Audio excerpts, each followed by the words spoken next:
नमस्कार विद्यार्थी मित्रांनो, स्वाध्याय अकॅडमीवरती तुमचं सर्वांचं स्वागत. बघा, 21 जुलैला जी राज्यसेवा होणार आहे तिच्यासाठी शेवटचे 50 दिवस बाकी आहे. खूप साऱ्या विद्यार्थ्यांचे कॉल आणि मेसेज आले आमच्या ॲपवर की सर 50 दिवसामध्ये कोणते टॉपिक इम्पॉर्टंट असतील, कोणते वाचले पाहिजे. त्याच्यासाठी आजचा व्हिडिओ मी आज घेऊन आलो. आज मी इथं तुम्हाला असं मोटिवेशन देण्यासाठी आलेलो नाही. सगळ्यात महत्त्वाचं प्रॅक्टिकल स्ट्रॅटेजी काय असली पाहिजे या 50 दिवसाची, आणि ज्या कॉमन चुका आहे, ज्या कॉमन मिस्टेक आपण करतो ज्याच्यामुळे रिझल्ट जातो. कारण मागच्या 8-15 दिवसापासून मी खूप साऱ्या टॉपरशी बोललो. जे मित्र आहे, निखिल घेमणार सर जे टॉपर होते 2019चे, किंवा आकाश अवतारे सर DC, किंवा बरेच म्हणजे जेवढे मित्र जे असतील ना राज्यसेवामधून जे पास झालेले, त्यांच्याशी बोललो. आमच्या टीमचा एक्सपिरियन्स, माझा एक्सपिरियन्स, मेन्सचे वगैरे एक्सपिरियन्स, त्या गोष्टींवरून कोणत्या कॉमन मिस्टेक होत्या ज्याच्यामुळे रिझल्ट जातो, आणि कोणत्या गोष्टी, सगळ्यात महत्त्वाची जी गोष्ट आहे बघा इथे दिलेली, कोणत्या गोष्टी पूर्णपणे अवॉइड केल्या पाहिजे. ह्या काळामध्ये ज्या चुका होतात ना, ज्या कॉमन आहे, त्या चुका कोणत्या टाळल्या पाहिजे ज्याच्यामुळे तुमचा रिझल्ट येईल. दुसरी गोष्ट, कोणत्या गोष्टी मस्ट करणं गरजेचं आहे रिझल्ट येण्यासाठी. ठीक आहे. तिसरी गोष्ट इथं सांगणार आहे रोल ऑफ PYQ, ज्याच्यामुळे तुमचे 20+ मार्क्स वाढू शकतात, आणि याचा खूप इम्पॉर्टंट रोल असतो पास होण्यामध्ये. तो काय असेल ते पूर्ण डिटेलमध्ये मी सांगा. ठीक आहे. आणि टॉपिक वाईज, सब्जेक्ट वाईज कोणते कोणते इम्पॉर्टंट टॉपिक्स आहे, म्हणजे कोणत्या सब्जेक्टमध्ये कोणत्या इम्पॉर्टंट टॉपिकवर क्वेश्चन्स विचारले जातात, त्याची सर्व लिस्ट घेतलेली. 3-4 दिवसापासून अभ्यास करत होतो PYQचा, आता अनालिसिस सगळं करून हे लिस्ट काढलेली पूर्ण. याच्या एक्सपर्टशी पण बोललो, जे आपल्या स्वाध्यायाला जे एक्सपर्ट शिकवतात त्यांच्याशी पूर्ण डिस्कस करून ही लिस्ट काढलेली. ही लिस्ट पण तुम्हाला व्यवस्थित सांगा. ठीक आहे. लेक्चरला सुरुवात करू. लेक्चर पूर्ण बघा, खूप फायदा होईल. ठीक आहे, स्टार्ट करूया आपण लेक्चरला. बघा मित्रांनो, पहिली जी गोष्ट आहे, कोणत्या गोष्टी पूर्णपणे अवॉइड केल्या पाहिजे. ह्या गोष्टी करा, असं करा, तसं करा, हे पुस्तक वाचा, अशा अशा टेस्ट सोडा, हे सगळं सांगतात. पण कोणत्या गोष्टी अवॉइड केल्या पाहिजे, कोणत्या गोष्टी केल्या नाही पाहिजे या काळामध्ये, त्याला इम्पॉर्टंट आहे. तर पहिली गोष्ट आहे, अवॉइड टू मच सोर्सेस. ठीक आहे. Limit your sources. म्हणजे याचा अर्थ काय माहिती का, खूप जास्त सोर्सेसच्या मागे पळायचं नाही. ह्या काळामध्ये काय होतं, या काळामध्ये आपण खूप हरी झालेलो आहोत. म्हणजे खूप घाई असते आपल्याला सिलेबस संपवण्याची, रिवाईज करण्याची. एखाद्या मित्राकडे एखादी नवीन नोट्स बघितलेली, त्यानं काहीतरी सांगितलं की याच्यात ते क्वेश्चन लय येतात, मग ती नोट्स घेतली, वाचायला सुरुवात केली. ते करायचं नाही. काय करायचं इथं सगळ्यात इम्पॉर्टंट, की तुम्ही जे वाचत आलेलं आहे GS साठी, बरं का, ज्या गोष्टी तुम्ही वाचलेल्या आधी त्याच गोष्टीवर स्टिक करायचं आणि तेवढंच वाचायचं. सोर्सेस आता कोणतेही वाढवायचे नाही. जे स्टँडर्ड सोर्सेस तुम्ही वाचत आलेले त्याच्यावरच स्टिक करायचं आणि त्याच्यावर विश्वास ठेवायचा.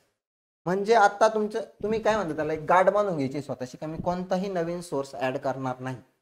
किती इम्पॉर्टंट, पैकीचे पैकी मार्क्स जरी त्या सोर्समधून येणार असते तर मी घेणार नाही. कारण हे कोणालाच माहित नसतं, आयोग सोडून. या बाहेर ज्या गोष्टी फिरतात ना, याच्यातून येतात त्याच्यातून, ते काही नसतं मित्रांनो. रियालिटी हीच आहे का मी स्टँडर्ड सोर्सेसला स्टिक राहील, मी माझे सोर्सेस लिमिट करेन. ठीक आहे. दुसरी गोष्ट आहे, अवॉइड न्यू सोर्सेस. ते मी ऑलरेडी एक्सप्लेन केलं की नवीन सोर्स मी ऍड करणार नाही कोणत्याही विषयाचा, कोणत्याच विषयाचा नाही. करंट अफेअर्स सोडून. करंट अफेअर्सचं कसं आहे, करंट अफेअर्स जर वाचलेलं नसेल ना, मग ते, कारण ते डायनामिक आहे, ते बदलत राहत. करंट अफेअर्ससाठी सोडून मी बाकीच्या GS मधल्या कोणत्याही विषयाचा, जे टोटल सब्जेक्ट आहे त्याच्यात एकही न्यू सोर्स ऍड करणार नाही. हे हे ह्या पॉईंटवरून आपल्याला कळतं. आणि दुसरी गोष्ट, आता सगळे बघा, सगळे क्लासेस, सगळे लोक म्हणतात का टेस्ट सिरीज सोडवा, टेस्ट सिरीज सोडवा. पण मी याचं थोडंसं वेगळं सांगेल, आणि ते खरंच प्रॅक्टिकल आहे, खूप महत्त्वाचं आहे. त्याच्यामागचं लॉजिक पण सांगतो.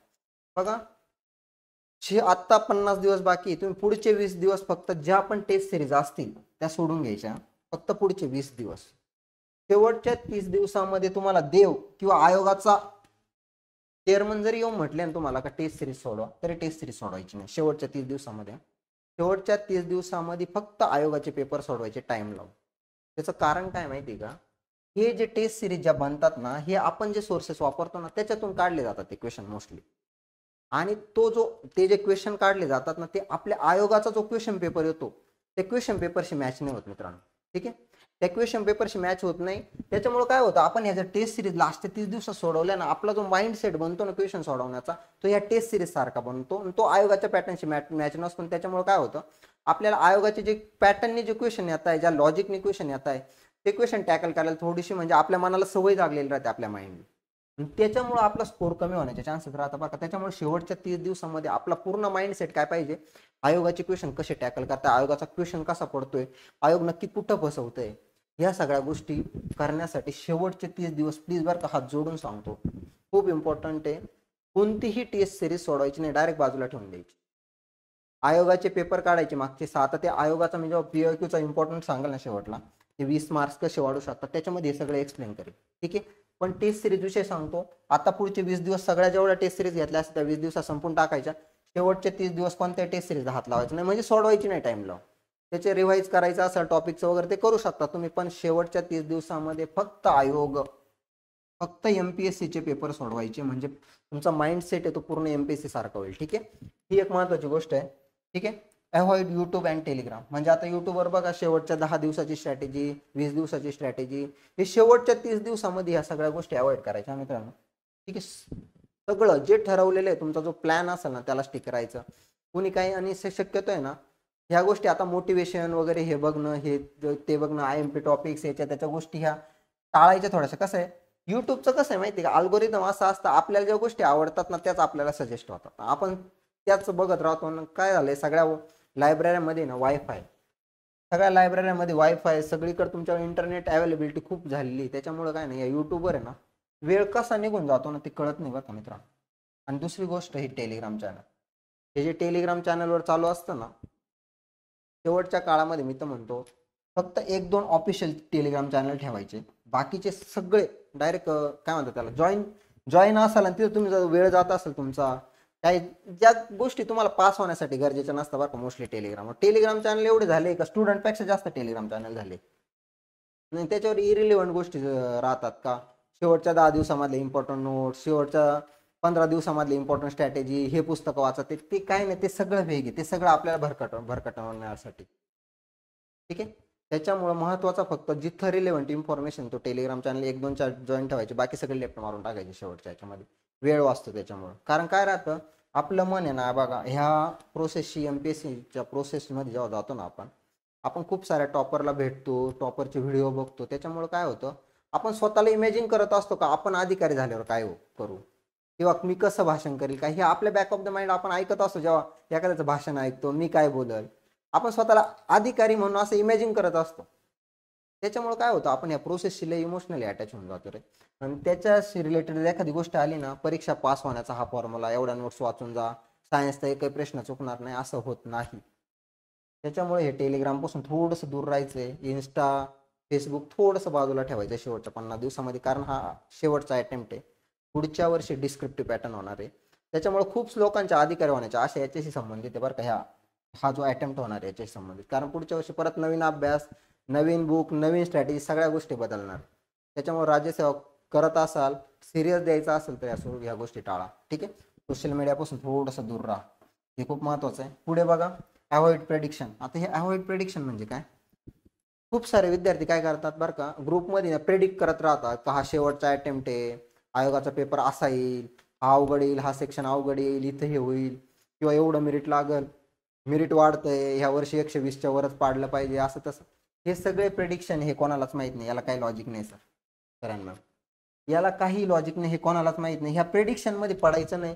जर एखादा तुम्ही जर सिरियस असाल ना, याच्यावर कोणी प्रेडिक्ट पण करत राहत असेल ना, त्या डिस्कशन मध्ये तुम्ही भागच घ्यायचा. फक्त असले तिथं दूर निघून जायचं नाही, तर फक्त ऐकून घ्यायचं, काहीच बोलायचं नाही त्याच्यावर, आणि त्याच्यावर लक्ष द्यायचं नाही, ते मनात ठेवायचं पण नाही. आणि तिसरी जी गोष्ट आहे अवॉइड आर्ग्युमेंट्स. बघा शेवटच्या 50 किंवा 30 दिवसामध्ये किंवा शेवटचे जे परीक्षेचे दिवस असतात त्याच्यामध्ये आपण खूप सिरियस झालेलो असतो. ठीक आहे. आपल्या डोक्यामध्ये परीक्षेविषयी खूप सारे थॉट्स चालू राहतात, सिलेबस कंप्लीट होईल का नाही, मनामध्ये थोडी भीती येते. आणि भीती वाटणे ना, बऱ्याच मुलांचं म्हणणं आहे का भीती वाटते, शेवटच्या 15 दिवसात भीती हे होतं परीक्षेला. तुम्हाला सांगू का, भीती अशी गोष्ट आहे ना, ही प्रत्येकाला वाटते बरं का, प्रत्येकाला वाटते. कोणताही टॉपर घ्या तुम्ही, कोणताही टॉपर, यार परीक्षा म्हटलं भीती वाटणारच. त्यामुळे तुम्हाला जर नॉर्मल भीती वाटत असेल ना, ती नॉर्मल गोष्ट आहे रे, त्याला चाललंय भाऊ नका करू का मला भीती वाटते. परीक्षा म्हटलं थोडीफार भीती वाटणारच ना रे, आपले स्वप्न त्याच्याशी जोडलेले डायरेक्ट, तो त्याचा भाग आहे, डायरेक्ट पार्ट टाइम पार्सल आहे परीक्षेशी संबंधित. त्याच्यामुळे त्याचा लय भाऊ करून भीती वाटते ते म्हणून अजून भीती नाही वाढवायची. भीती वाटते नॉर्मल, हे कॉमन आहे, नॉर्मल ह्युमन बिंगचे लक्षण आहे मित्रांनो. त्याच्यामुळे याचा भाऊ करायचा नाही. आणि जे आर्ग्युमेंट आहे तुम्हाला निगेटिव्ह बोलत असेल, बघा तुम्ही लय सिरियस अभ्यास करता, 8-9 तास कंटिन्युअसली लायब्ररीत बसता, एखादं येऊन टोमनं मारून जातं तुम्हाला, लय सिरियस आहे, यावर्षी तू टॉपरच येईल असं वगैरे वगैरे, हे जे लोक आहे ना यांच्याशी आर्ग्युमेंट करत बसायचं नाही. त्यांना फक्त एक स्माइल द्यायची आणि म्हणायचं बघू यार प्रयत्न तर करतोय, जे होईल ते देवाच्या हातात. ठीक आहे. या अशा एकदम म्हणजे तुम्ही त्याच्यामध्ये अटकायचं नाही. मग तुम्ही त्याच्याशी आर्ग्यू करत बसले ना, कारण तो असं मला डिस्ट्रॅक्ट का करतोय किंवा त्याशी भांडणं करण्याचा प्रयत्न केला, तर त्या गोष्टी तुमच्या अभ्यासाला लय हॅम्पर करतात बरं. त्याच्यामुळे ह्या आर्ग्युमेंटमध्ये करायचं नाही, स्मार्ट बनायचं, स्माइल द्यायची आणि तिथून निघून जायचं. थँक्यू सजेशन करायचं, येईल यार टॉपर जर होणार असेल, प्रयत्न तर करतोय, टॉपर आला तर चांगलंच आहे, त्याला असं म्हणायचं.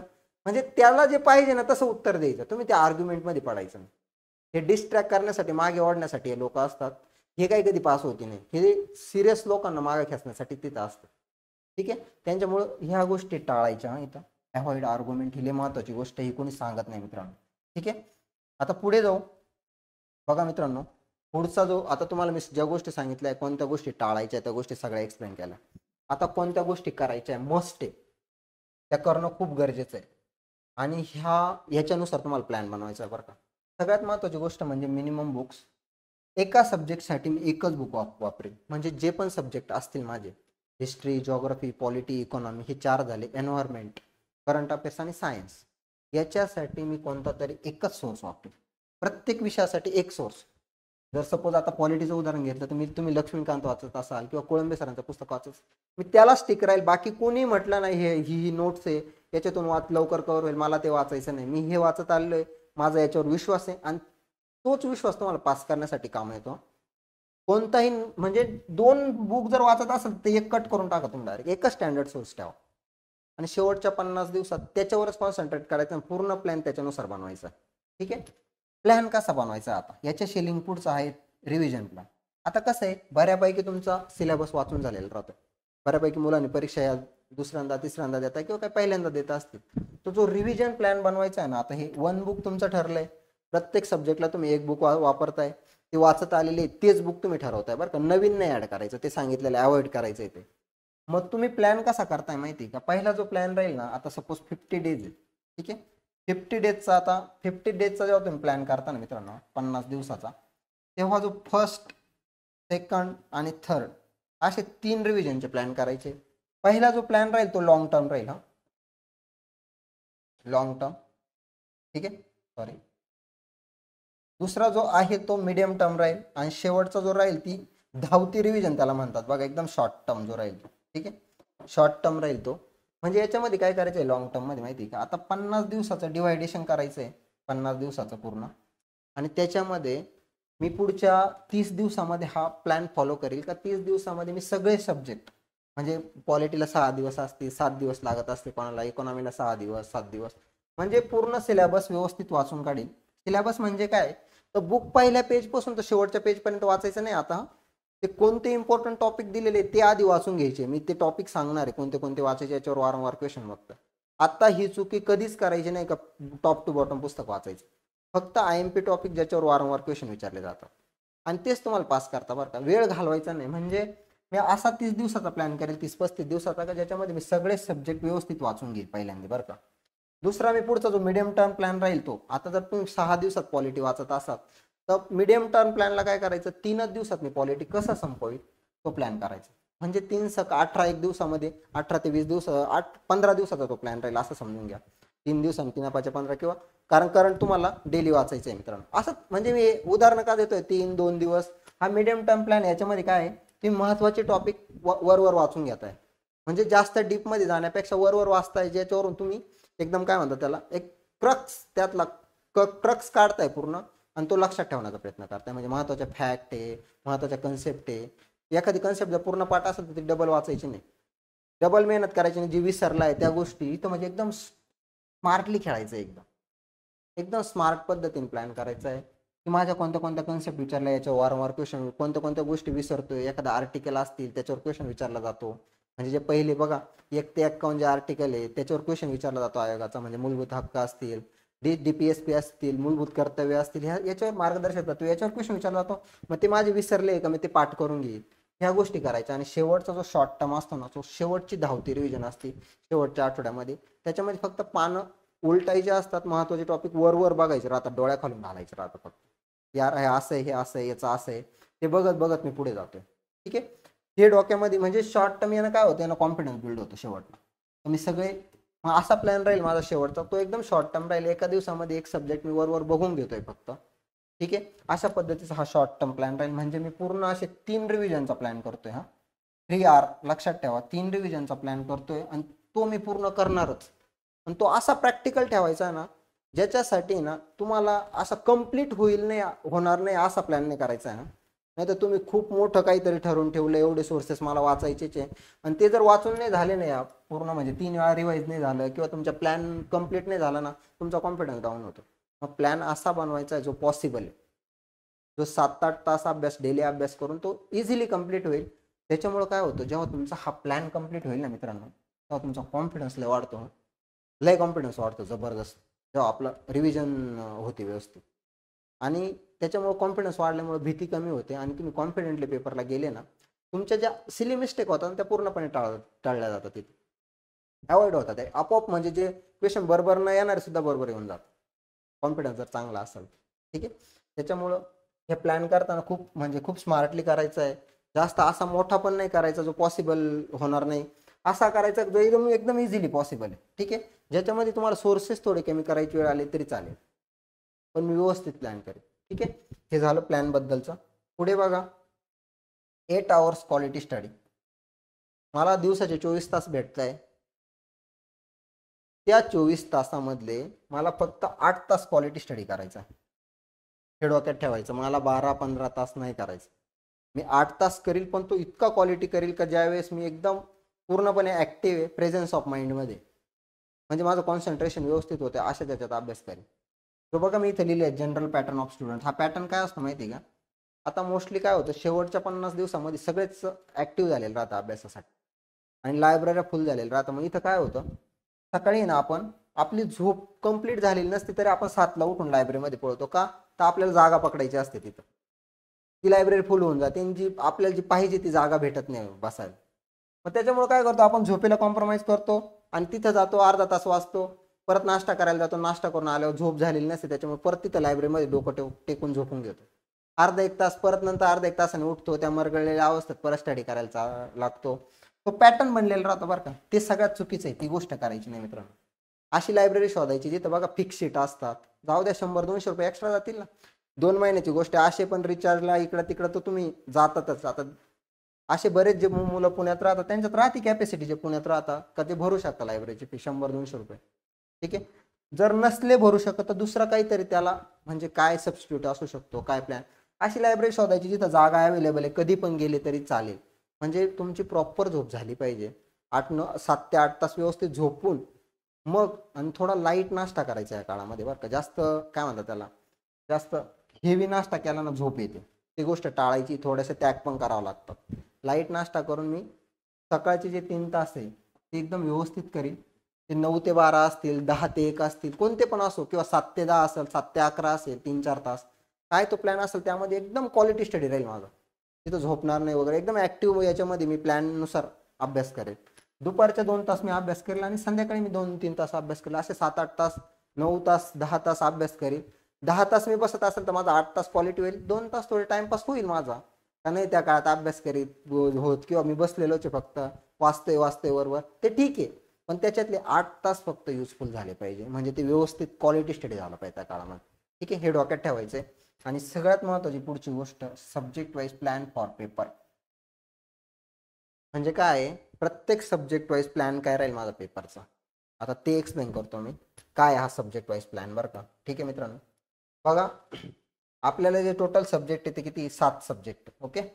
7 सब्जेक्ट आहे. Polity, geography, economy, environment, history, current आणि सायन्स. ओके. या 7 सब्जेक्टवर टोटल 100 क्वेश्चन विचारले जातात. ओके. आता आत्तापर्यंतचा जो पॅटर्न आहे, आता हाच पॅटर्न मोस्टली, म्हणजे मागच्या वर्षी म्हणायचे का पॅटर्न चेंज होईल, यूपीएससी पॅटर्न येतोय वगैरे वगैरे, पण तसं नाही राहिलं झालं. आयोगाने तेच ठेवलाय पॅटर्न. पॉलिटीचे 15 क्वेश्चन विचारले जातात, geography 15, economy 15, एन्व्हायरमेंटचे 5, history 15, current affairs 15 आणि सायन्सचे 20. ठीक आहे. अशा पद्धतीने हा जो पॅटर्न चालत आलाय हाच फॉलो होईल पुढे. ठीक आहे. जरी चुकून जर पॅटर्न थोडासा चेंज झाला तर त्याच्यावर हे करायचं नाही, कारण तो सगळ्यांसाठी चेंज राहतो. भाऊ करायचं नाही, याच्यामध्ये काही मोस्टली चेंज होणार नाही. ठीक आहे. असाच राहील पॅटर्न. मग आता सब्जेक्ट वाईज पेपरचा प्लॅन करणं म्हणजे काय आहे, तर बघा हे जे सब्जेक्ट आहे मित्रांनो, पॉलिटी, जिओग्राफी, इकॉनॉमी आणि हिस्ट्री आणि एन्व्हायरमेंट, हे जे 5 सब्जेक्ट आहे ना, आता बघा हे 5 सब्जेक्ट म्हणजे हे 15 चोक 60 आणि 65 मार्क्स. हे ना याच्यावर आहे ना खूप चांगले मार्क्स तुम्ही आणू शकता बरं का. कारण काय आहे, पॉलिटीचे क्वेश्चन शक्यतो पुस्तकाच्या बाहेर जाते नाही, जॉग्राफीचे कन्सेप्ट पुस्तकाच्या बाहेर शक्यतो क्वेश्चन जाते नाही. आणि हिस्ट्री आता पहिल्यासारखं आहे ना 16-17ला 18-19ला थोडं हिस्ट्री अवघड यायचं, पण आता हिस्ट्री पण सोपं यायला लागलंय बरं का मित्रांनो. त्याच्यामुळे हिस्ट्री एन्व्हायरमेंट हे जे सब्जेक्ट आहे हे आपल्या आवाकातले सब्जेक्ट राहतात. आपण जे वाचतो त्यातलेच क्वेश्चन आता शक्यतो आपण जे सोर्सेस वाचतो ते. त्याच्यामुळे यांच्यासाठी एक प्लॅन करायचा आहे. म्हणजे मी प्लॅन कसा करेल बघा, का पॉलिटीचे क्वेश्चन आहे ना जर चांगला तुम्ही लक्ष्मीकांत वाचलं किंवा कोळंबे सरांचं पुस्तक जर व्यवस्थित वाचलं ना, जर व्यवस्थित जर वाचलं असलं, डोक्यात हे ठेवायचं का पुस्तकातला जर क्वेश्चन आला तर तो माझा चुकणार नाही. ठीक आहे. मग मी काय करतोय प्लॅन, का मला याचे 12 क्वेश्चन बरोबर आणायचे. कशाचे? पॉलिटीचे. 15 पैकी 12 क्वेश्चन बरोबर आणायचे. 3 क्वेश्चन मला चुकवायचे, म्हणजे 3 क्वेश्चन चुकतील माझे, मी 12 किंवा 12 पेक्षा जास्त 3 चुकवायचे. म्हणजे 3 चुकू शकतात तुमचे, एखाद्या गोष्टी पूर्ण माहित नाही काय, ह्या गोष्टीसाठी म्हणजे रिलॅक्स करायचंय स्वतःला. मला जॉग्राफीमध्ये मला 11 क्वेश्चन बरोबर आणायचे. ठीक आहे. प्लॅन करतोय बरं का मी. ह्या प्लॅन मध्ये काय चेंज होऊ शकतं हे पण मी सांगेल तुम्हाला. ठीक आहे. जॉग्राफीमध्ये मला 11 क्वेश्चन बरोबर आणायचे, इकॉनॉमीमध्ये मला 11 क्वेश्चन बरोबर आणायचे. ठीक आहे. हे सोपं असतं बरं का. याच्यामध्ये इकॉनॉमीमध्ये 6 ते 7 क्वेश्चन ऑल ऑफ द अबोवचेच असतात रे.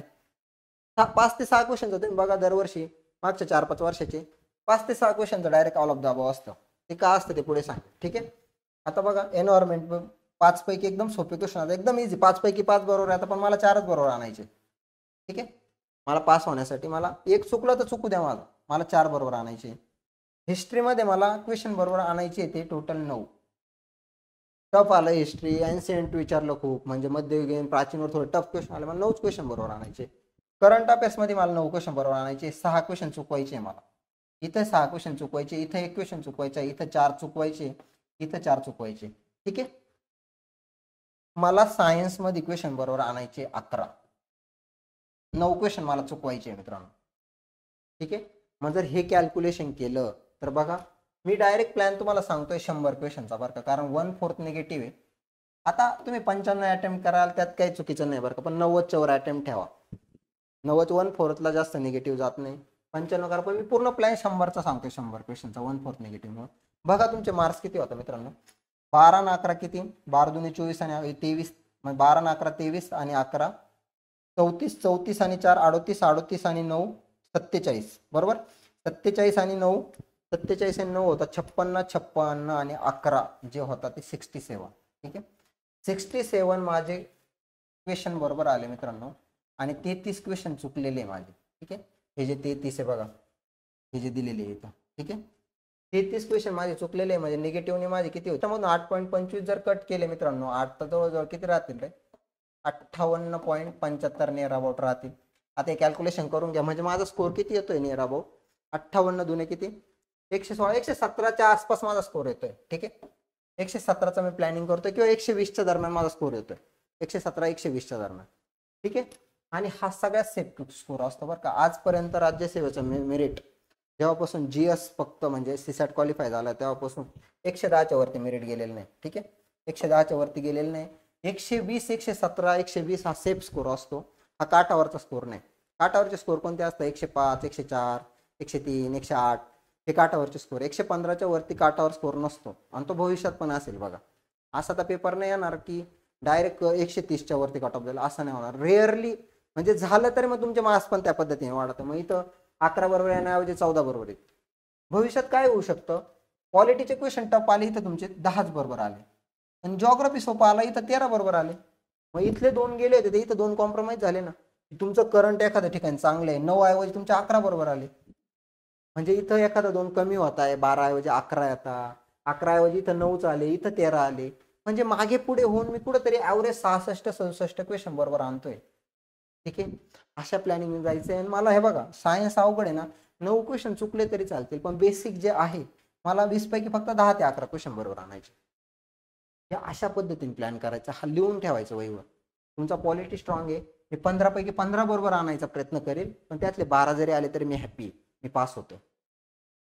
जॉग्राफी माझं एकदम चांगलं आहे, 15 पैकी 14 बरोबर आहे. आता एकदम सोपे क्वेश्चन विचारले जातात जॉग्राफीवर. मागच्या वर्षी थोडं टफ होतं बरं का, त्याच्यात पण 9-10 क्वेश्चन बरोबर येण्यासारखे होते बरं का, म्हणजे इझिली पुस्तकातले होते. त्याच्यातले त्याच्यातले मी 11 ऐवजी 13 बरोबर आणेल, म्हणजे असं मागं पुढे होतील क्वेश्चन, पण ते मॅचअप करून बघा. इथं 6 चुकले तरी चालले, इथं 6, इथं 9, ते बरोबर मॅचअप होऊन जातं मित्रांनो. हा सब्जेक्ट वाईज प्लॅन आहे. ठीक आहे, 117 ते 120 मार्क्सचा हा सब्जेक्ट वाईज प्लॅन आहे. हा कुठेतरी लिहून घ्यायचा आहे तुमच्या तुमच्या काय म्हणतात त्याला, स्ट्रॉंग झोननुसार. म्हणजे कोणते कोणते एरिया तुमचे स्ट्रॉंग आहे, कोणते कोणते वीक आहे, त्याच्यानुसार असा प्लॅन बनवायचा आहे बरं काही. आता पुढे जाऊ. पुढचं काय म्हणतोय मी, पुढचं बघा, रोल ऑफ PYQ. आता इथं मी म्हटलं होतं की 20+ मार्क्स वाढू शकतात तुमचे. आता ते का वाढतात त्याचं कारण आहे का मित्रांनो, बघा. एक तर क्वेश्चन आहे ना आयोगाचे रिपीट होता बरं का. रिपीट म्हणजे कधी कधी तसली तसे रिपीट होता, कधी कधी काय होतं, ऑप्शनचा क्वेश्चन बनतो. जो तुमचा ऑप्शन असतो ना त्याचा क्वेश्चन बनतो, क्वेश्चनचा ऑप्शन बनतो. ठीक आहे, टॉपिक तोच राहतो, म्हणजे तसले तसे वाक्य घेतलेले जातं बरं का आयोगाचे. आता मी तुम्हाला सांगतो मित्रांनो, तुम्हाला खोटं वाटेल, ग्रुप सीचे ना, आता ग्रुप सीची आम्ही कंबाईनची बॅच आणली होती, तेव्हा अनालिसिस करत होतो. कंबाईनची बॅच आमची आलेली आहे स्वाध्याय अकॅडमीवर. PYQची बॅच आहे. ग्रुप सीचे क्वेश्चन तसली तसे राज्यसेवेला विचारलेले, तसली तसे 2018चे 19चे जे क्वेश्चन होते ना ग्रुप सीचे प्रिलिमचे, ते 20-21ला राज्यसेवेला तसले तसे आलेले. त्याच्यावर मी सेपरेट लेक्चर बनवेल, तुम्हाला रिपिटेशन कसं येत आहे त्याच्यावर मी बनवतोय. आता स्लाइड त्याच बनवतोय, त्याच्यानंतर तेच लेक्चर आणले मी रिपिटेशन. ठीक आहे, क्वेश्चन रिपीट होतात आयोगाचे, म्हणजे राज्यसेवेचे रिपीट होतात. मेन्सचे प्रिलिमला, प्रिलिमचे मेन्सला, ग्रुप सीचे ग्रुप बीला, ग्रुप बीचे राज्यसेवेला, ग्रुप सीचे राज्यसेवेला, राज्यसेवेचे ग्रुप बीला, असं उलटं पालटं होत राहतं. ठीक आहे, म्हणजे जवळजवळ रिपिटेशन हे आहे 15 ते 20% बरं का. डायरेक्ट क्वेश्चन तसले तसे रिपीट होतात मित्रांनो, कारण सिलेबस तो आहे, टॉपिक तो आहे. आयोग ज्याच्यातून क्वेश्चन बनवतोय तो सोर्स पण सेम आहे. तो काय दरवेळेस बदलणार नाही, हिस्ट्री थोडं बदलणार आहे, तेच असणार आहे ना. क्वेश्चनचे ऑप्शन बनता, ऑप्शनचे क्वेश्चन बनता, हा एक पहिला मुद्दा. 20 मार्क्स कसे वाढता बघा, म्हणजे ह्याच्यावर होल्डले पाहिजे. डेली 1 ते 1.5 तास 2 तास PYQ ला दिला पाहिजे, कारण ऑब्जेक्टिव्ह पॅटर्नचा पेपर तो कसा करायचा ते खाली सांगाल हाऊ टू डू मध्ये. ठीक आहे, ते थांबा.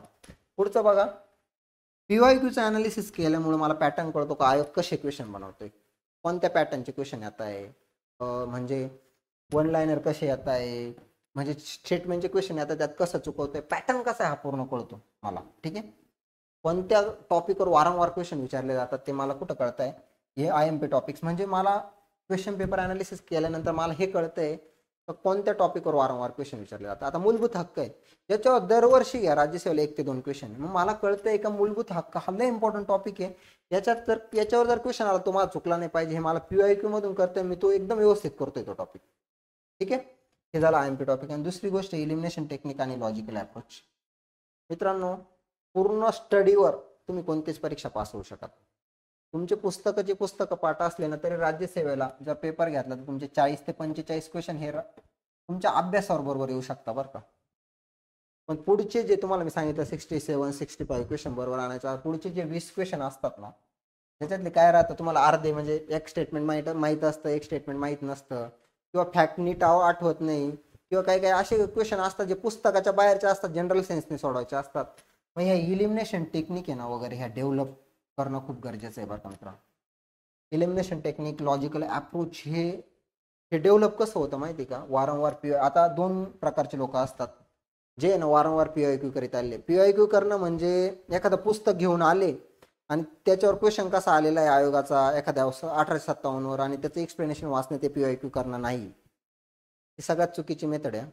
PYQ करणं म्हणजे काय आहे, आता एखादा क्वेश्चन विचारलेला आहे, ठीक आहे, त्याच्यामध्ये 3 स्टेटमेंट दिलेले आहे, तर मला एकच स्टेटमेंट माहिती, हे 2 माहीत नाही, तरी उत्तर कसं काढायचं आहे लॉजिकली. ठीक आहे, इलिमिनेशन टेक्निक वापरून उत्तर कसं काढायचं आहे, आयोग कोणत्या ठिकाणी फसवतं, ठीक आहे, इलिमिनेशन टेक्निक वर्क कशी करते, ह्या सगळ्या गोष्टी मला कशा वरून कळतात PYQ अनालिसिस मधून.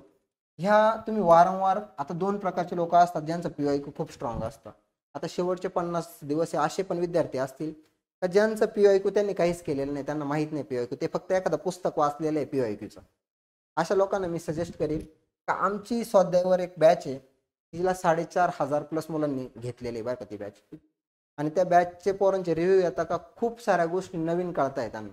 हे लॉजिक, इलिमिनेशन टेक्निक, कोणते कोणते टॉपिक इम्पॉर्टंट आहे, अप्रोच काय असला पाहिजे, हे त्या बॅचमध्ये सगळं सांगितलेलं आहे आम्ही. जे आमची राज्यसेवा PYQची बॅच आहे स्वाध्याय अकॅडमी नावाच्या ॲपवर, त्याच्यावर सगळं टाकलेलं आहे आपण. आणि आता डिस्क्रिप्शनमध्ये पण त्याच्याविषयी माहिती देऊ. जर तुमचं PYQ अनालिसिसला स्ट्रॉंग असेल तर तुम्ही बॅच घ्यायची नाही, पण जर PYQ अनालिसिस झालेलं नसेल आणि PYQ मध्ये तुम्हाला वाटतंय की यार यानं जर 20 मार्क्स वाढणार असतील, पण 100% वाढता बरं का, तुम्ही कोणत्याही टॉपरला विचारा, तुम्हाला लॉजिकल अप्रोच आणि इलिमिनेशन टेक्निक आल्याच पाहिजे. जर ते माहीत नसेल ना, आपली PYQ ची बॅच घ्या, गॅरंटी देऊन सांगतो मित्रांनो, आमचा अनुभव आहे. आणि टॉपर बरोबर डिस्कस केल्यानंतर ही आम्ही बॅच रेकॉर्ड केली होती, म्हणजे तयार केली. पहिल्यांदा आम्ही हीच बॅच आणली, कारण ही खूप महत्त्वाची.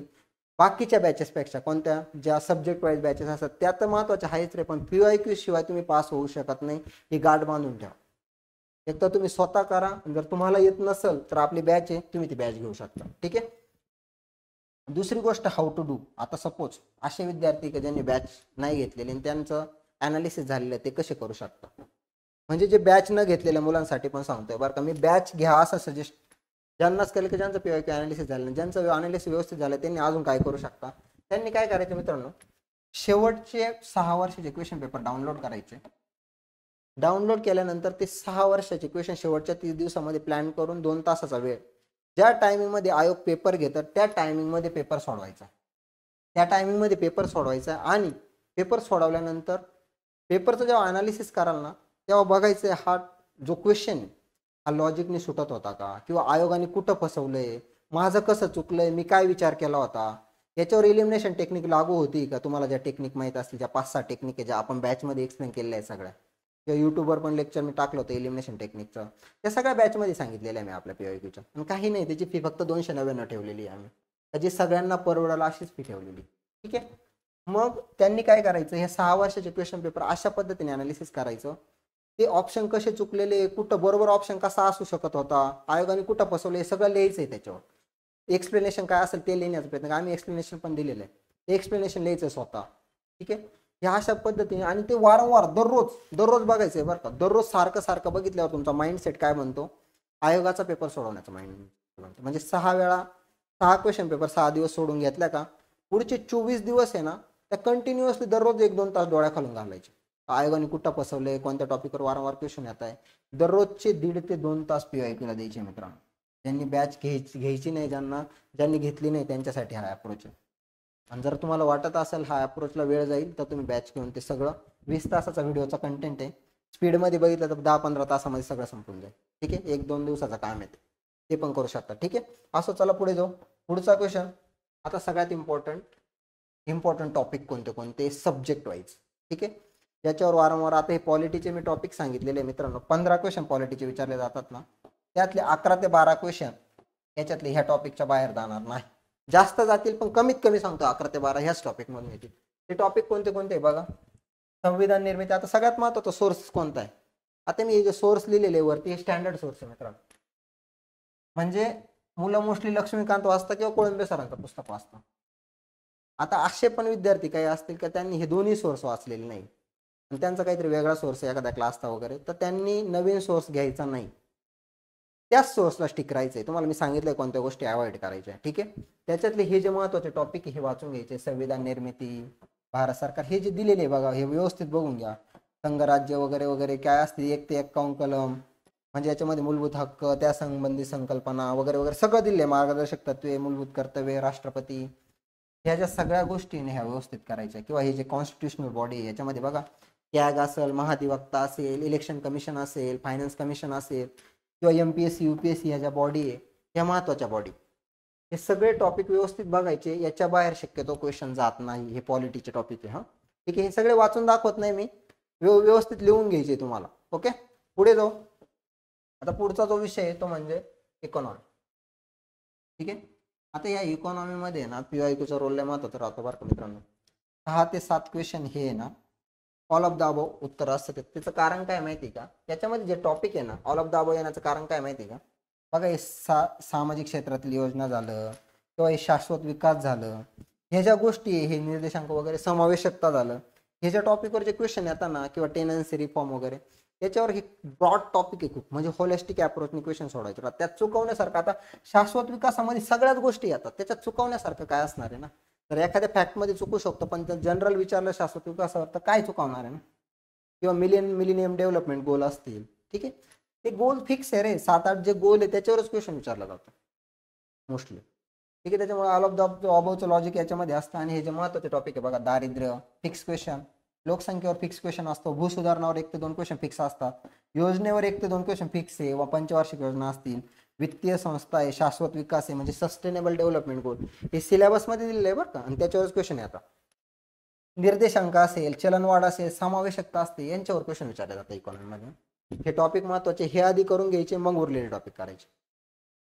11 ते 12 क्वेश्चन याच्या बाहेर जात नाही मित्रांनो, डायरेक्ट सांगतोय. तुम्ही बघा पेपर झाल्यावर तुम्हाला मी परत व्हिडिओ घेईल, त्याच्यावरच क्वेश्चन आलेले तुम्हाला दिसतील. हे का सांगतोय माहिती की एवढं येणं, कारण मागच्या 6 वर्षाचं अनालिसिस केलेलं आहे आणि सगळे अनालिसिस करून पूर्णपणे त्याचं कंक्लुजन काढलं तर सगळं कंक्लुजन हे निघतं की 11 ते 12 क्वेश्चन ह्या टॉपिक करून येतात. हे अनालिसिस करून काढलेले टॉपिक आहे मित्रांनो, असेच वेग कुठून तरी कॉपी पेस्ट करून नाही टाकलेले. ठीक आहे, पुढे जाऊ. पुढचं महत्वाचं बघा, पुढचं आहे करंट अफेअर्स. आता करंट अफेअर्ससाठी सोर्स आहे काय, आता 2 प्रकारचे मुलं असतात मित्रांनो बघा. एक पहिल्यापासून कंटिन्युअसली वर्षभराचं करंट अफेअर्स करत आलेला असतो एक विद्यार्थी जो असतो, आणि दुसरा जो टाईप असतो ज्यांनी करंट अफेअर्स वाचलेलं नाही, कुठंतरी इयरबुक घेऊन ठेवलेलं आहे, ते अर्धमार्ध वाचलेलं आहे, त्याचे व्यवस्थित रिव्हिजन झालेले आहे. आता असे जे मुलं असतात ना, जे वर्षभरापासून दररोज करंट अफेअर्स करताय, यांचं 1-2 रिव्हिजन खूप चांगले झाले आहे, तिसरे रिव्हिजन बाकी, त्यांनी तो जो सोर्स आहे त्याला स्टिक करायचं, दुसरा कोणताच सोर्स घ्यायचा नाही. तुम्ही कोणतंही मॅगझिन वाचत असाल, कोणतं इयरबुक वाचत असाल, मी कोणाची ॲडव्हर्टायझिंग करायला बसलेलं नाही. ठीक आहे, तुम्ही तेच वाचायचं आणि त्याच्यावर विश्वास ठेवायचा, 100% तुम्हाला फायदा होईल. आणि दुसरा जो टाईप असतो ना, ज्यांचा करंटवर कॉन्फिडन्स आलेला नाही, करंट अफेअर्स वाचलेलं नाही, त्यांच्यासाठी आपली MPSC सुपर करंट अफेअर्सची नोट्स आहे किंवा ही बॅच आहे. ठीक आहे, याच्यामध्ये आपण 22 तासाचा व्हिडिओ कंटेंट दिलेला आहे. 150 पेजेसमध्ये 15 महिन्याचं करंट अफेअर्स कव्हर केलेलं आहे. किती? 150 पेजेसमध्ये 15 महिन्याचा करंट अफेअर्स, आणि ते 15 महिन्याचा करंट अफेअर्सचे हे टॉपिक आहे. हे असले असे टॉपिक आमच्या अनुक्रमणिका आहे करंट अफेअर बॅचची. कोणती? पहिले राजकीय, नंतर अर्थव्यवस्था, आंतरराष्ट्रीय, नंतर व्यक्तिविशेष, निधन वार्ता, पुरस्कार, निर्देशांक, विज्ञान आणि तंत्रज्ञान, क्रीडा, योजना, पर्यावरण, महाराष्ट्र विशेष आणि संकीर्ण. ठीक आहे, आणि याच्याबरोबर हे 150 पेजेसची जी नोट्स देणार आहे आम्ही, त्यात 15 महिन्याचं करंट अफेअर्स आहे, आणि त्याच्याबरोबर आम्ही 1375 वन लाईनर पण देणार आहे. जे आयोगाचा सोर्स बघा, आयोगाचा सोर्स आम्हीच सांगितला होता पहिल्यांदा. स्वाध्याय अकॅडमीच्या तुमच्या युट्यूब चॅनलवर बघा, आयोगाचा सोर्स आम्ही टाकलेला आहे, तो व्हिडिओ बघू शकता तुम्ही, तुम्हाला पण माहिती कुठून येतं ते वन लाईनर.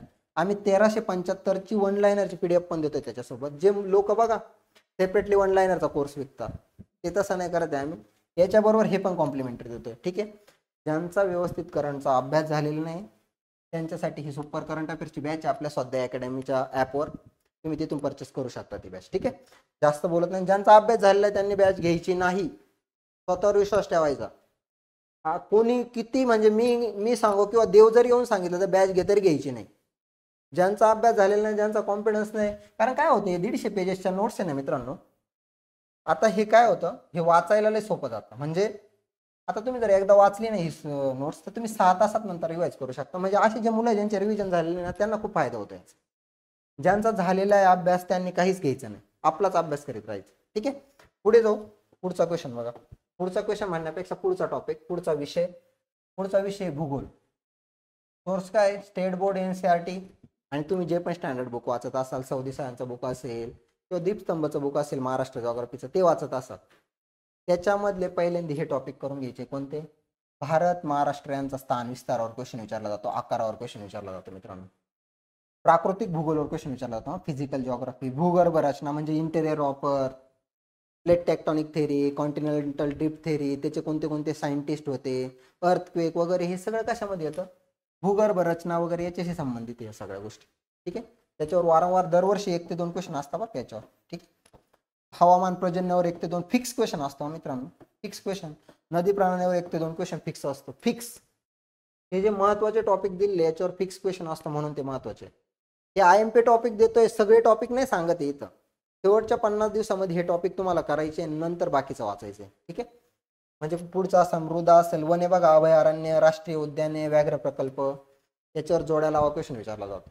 ठीक आहे, जनगणना, लोकसंख्येवर क्वेश्चन विचारला जातो, आणि खनिज संपदा. हे सगळे महत्वाचे टॉपिक आहे भूगोलाचे, तुम्ही व्यवस्थित करायचे. ठीक आहे, पुढे जाऊ. पुढचा विषय हिस्ट्री. हा हिस्ट्रीचा असा विषय की याच्यावर प्रेडिक्ट करू शकत नाही कशावर क्वेश्चन येत आहे. याच्यावर काय करायचं, याच्यावर चांगला स्टँडर्ड सोर्स घ्यायचा जो तुम्ही वाचत असाल तो व्यवस्थित वाचायचा, आणि 11वीचा जो इतिहास आहे जे स्टेट बोर्डचं बुक आहे ते व्यवस्थित वाचायचं आहे मित्रांनो. त्याच्यामध्ये आता बघा, प्राचीन भारत, मध्ययुगीन भारत, आधुनिक भारत, इंडिया फ्रीडम स्ट्रगल जी मुवमेंट होती आपली स्वातंत्र्याची चळवळ, ती व्यवस्थित करायचं बरं का. कालानुक्रम, कोणत्या कोणत्या चळवळी झाल्या होत्या, महत्वाचं कालानुक्रमावर क्वेश्चन विचारला जातो, म्हणून महत्वाचे इव्हेंट माहीत पाहिजे, कोणत्या वर्षी घडलेले आहे हे व्यवस्थित करायचं. समाज सुधारकावर क्वेश्चन राहतो, 2 क्वेश्चन फिक्स राहतं समाज सुधारकावर, ते व्यवस्थित करायचं, फिक्स करायचं हा व्यवस्थित एकदम. महाराष्ट्राचे समाज सुधारक जे आहे ते, आणि महाराष्ट्राचा इतिहास जे 11वीच्या इतिहासातून करताय, किंवा तुम्ही गाठरा सरांचं पुस्तक वाचत असाल, कटारे सरांचं जे स्टँडर्ड सोर्सेस ते वाचत असाल तर ते वर रिवाईज करून घ्यायचं इथून. ओके. किंवा समाजा महाजन सरांचं पुस्तक आहे त्याच्यामध्ये तुम्ही समाज सुधारक वाचत असाल ते करून घ्यायचं. म्हणजे तुम्ही जे वाचताय मला सांगायचं हे का त्याच्यावर स्टिक राहायचं. ओके. त्याच्या बाहेर जायचं नाही. पुढे जाऊ. पुढचा विषय पर्यावरण. 5 क्वेश्चन असतात, एकदम इझी क्वेश्चन असतात मित्रांनो, 5 पैकी 5 बरोबर येतात बरं का. बेसिक जरी स्टडी असला तर. काय पर्यावरणीय परिस्थितीवर विचारलं जातं, म्हणजे इकोसिस्टीम, इकोलॉजी वगैरे वगैरे ह्या कन्सेप्ट ज्या असतात ना, इकोटोन, इकोलॉजिकल निचे हे जे असतात, किंवा बायोडायव्हर्सिटी असेल, जैवविविधता वगैरे वगैरे हे जे असतात ना, हे क्वेश्चन ह्या ज्या टॉपिकवर वारंवार क्वेश्चन विचारले जातात त्याच्यामध्ये बरं का. त्याचे जे सायंटिस्ट असतील, इकोसिस्टीम, इकोलॉजी कोणी शोधली वगैरे वगैरे, त्याच्यावर हवामान बदलावर क्वेश्चन विचारले जातात, आणि अभयारण्य, राष्ट्रीय उद्यान आणि व्याघ्र प्रकल्प जोड्यालावर क्वेश्चन विचारला जातं याच्यात. हां ठीक आहे, महत्वाचं आहे हे महत्वाचे टॉपिक आहे. हे आधी करायचं, नंतर उरलेले टॉपिक करायचे. पुढे जाऊ.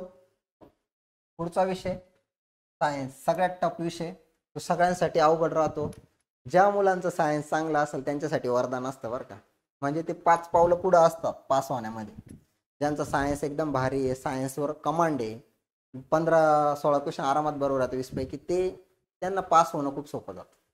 कारण हा जो विषय आहे ना, हाच ठरवतो मोस्टली बरं का. करंट आणि सायन्स हे विषय मोस्ट इम्पॉर्टंट रोल प्ले करतात तुम्ही पास होणार आहे की नाही. कारण इथे आहे ना, काहींचे 5च बरोबर येतात, काहींचे 15 येतात, इथं व्हेरिएशन खूप येतं. त्याच्यामुळे हे विषय ना डिसाइडिंग फॅक्टर असतात. त्यातले महत्वाचे टॉपिक आहे बायोलॉजीचे, हे दिलेले आहे, हे आधी वाचून घ्यायचे, मग बाकीचे वाचायचे.